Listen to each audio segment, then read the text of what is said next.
24 में मैं हूं गरिमा रितेश और अब रुक करेंगे देश की अहम खबरों का।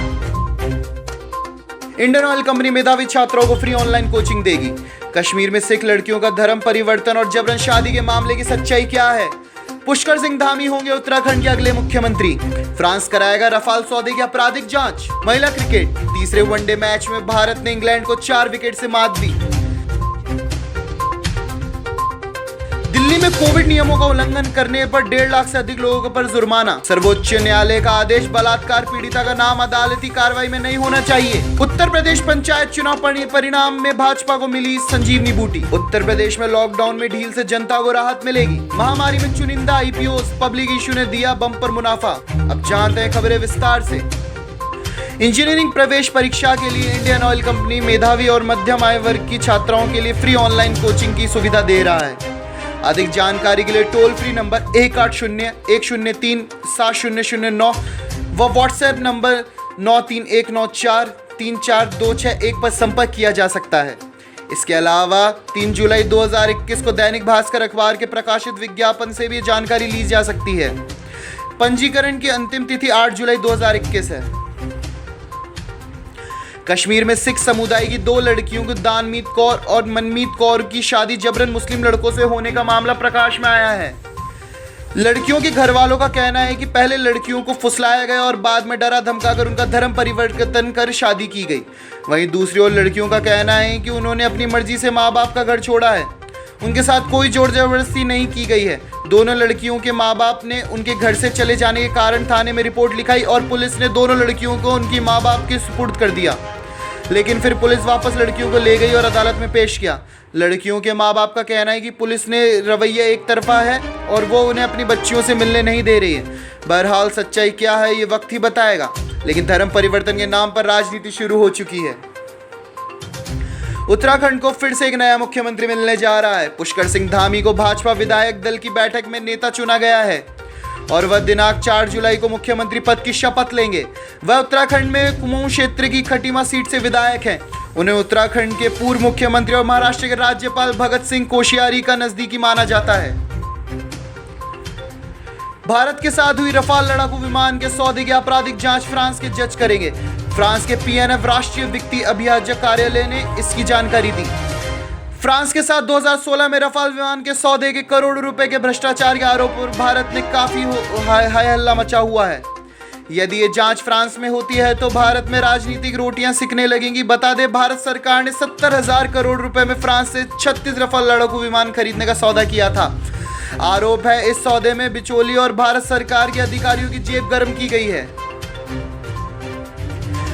तीसरे एक दिवसीय महिला क्रिकेट मैच में भारत ने इंग्लैंड को 4 विकेट से हरा दिया। बारिश से बाधित मैच 47 ओवर के होने के बाद इंग्लैंड ने पहले बल्लेबाजी करते हुए आखिरी ओवर तक 219 रन बनाए और पूरी टीम आउट हो गई। जवाब में भारत ने 46.3 ओवर में 220 रन 6 विकेट खोकर बना लिए। भारत की ओर से सर्वाधिक 75 नाबाद रन कप्तान मिताली राज ने बनाए। वह प्लेयर ऑफ द मैच चुनी गई। मिताली राज क्रिकेट के तीनों फॉर्मेट में सबसे अधिक रन बनाने वाली बल्लेबाज भी हैं। दिल्ली सरकार कोविड नियमों की सख्ती से पालना करवा रही है। कोरोना नियम का उल्लंघन करने पर अभी तक 1.5 लाख से अधिक लोगों पर जुर्माना लगाया गया है। मास्क न पहनने, सामाजिक दूरी न बनाने, सार्वजनिक स्थानों पर थूकने व मामलों के ज्यादातर चालान काटे गए हैं। यही हाल लगभग हर राज्य का भी है। वहां लोग कोविड नियमों का उल्लंघन करने पर दंड भर रहे हैं। सर्वोच्च न्यायालय ने छत्तीसगढ़ में एक सत्र अदालत में उस फैसले पर नाराजगी जताई है जिसमें बलात्कार पीड़िता का नाम उजागर किया गया। सुप्रीम कोर्ट ने कहा कि इस प्रकार के मामलों का निपटारा करते समय सावधानी बरतनी चाहिए। ध्यान देने वाली बात यह है कि उच्चतम न्यायालय ने दिसंबर 2018 के अपने आदेश में कहा था कि दुष्कर्म और यौन प्रताड़ना के पीड़ितों का नाम और उनकी पहचान उजागर नहीं की जा सकती, चाहे उनकी मृत्यु हो चुकी हो। ज्ञातव्य हो कि दुष्कर्म के मामले में नाम उजागर होने पर पीड़िता को सामाजिक बहिष्कार, शर्मिंदगी और बदनामी का सामना करना पड़ता है। उत्तर प्रदेश पंचायत चुनाव में भाजपा को 75 में से 67 सीटों पर सफलता प्राप्त की है। इस जीत को भाजपा के लिए आगामी विधानसभा चुनाव के लिए संजीवनी बूटी मिलने के रूप में समझा जा रहा है। इन चुनावों में बीजेपी ने समाजवादी पार्टी के गढ़ समझने जाने वाली सीटों पर भी अपार सफलता हासिल की है, जिसे परिणाम स्वरूप समाजवादी पार्टी को अपनी रणनीति पर पुनर्विचार के लिए बाध्य होना पड़ रहा है। मुख्यमंत्री योगी ने सभी विजयी पंचायत अध्यक्षों को बधाई दी है। लंबे समय से लॉकडाउन झेल रहे उत्तर प्रदेश को 5 जुलाई से और राहत मिलने लगेगी। सिनेमा हॉल, मल्टीप्लेक्स, जिम और स्टेडियम 50% क्षमता के साथ खोले जाएंगे। यूपी सरकार ने स्पष्ट किया है कि कोविड नियमों की सख्ती से पालना करनी होगी। नियमों का उल्लंघन करने पर जुर्माना लगेगा और मुकदमा भी दायर होगा। वैसे तो कोरोना महामारी ने अनेक लोगों को बेरोजगार कर दिया है, लेकिन कुछ ऐसे भी किस्मत वाले हैं जिन्होंने शेयर बाजार में आए नए पब्लिक इशू में जमकर पैसा कूटा। मार्च 2020 में लगभग 40 पब्लिक इशू आए, जिनमें से लगभग 70,000 करोड़ रुपए जुटाए गए।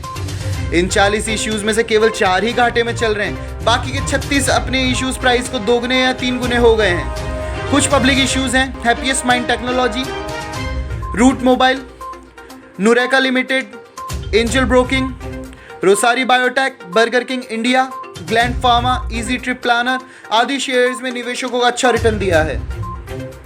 यूरो 2020 फुटबॉल के एक महत्वपूर्ण मैच में इंग्लैंड ने यूक्रेन को 4-0 से हराकर सेमीफाइनल में अपनी जगह पक्की कर ली है। इंग्लैंड की तरफ से हैरी केन ने 2 गोल दागे। अब सेमीफाइनल में उसकी भिड़ंत डेनमार्क से होगी। न्यूज में फिलहाल इतना ही। देश और दुनिया की तमाम खबरों के लिए देखते रहिए शुभ 24।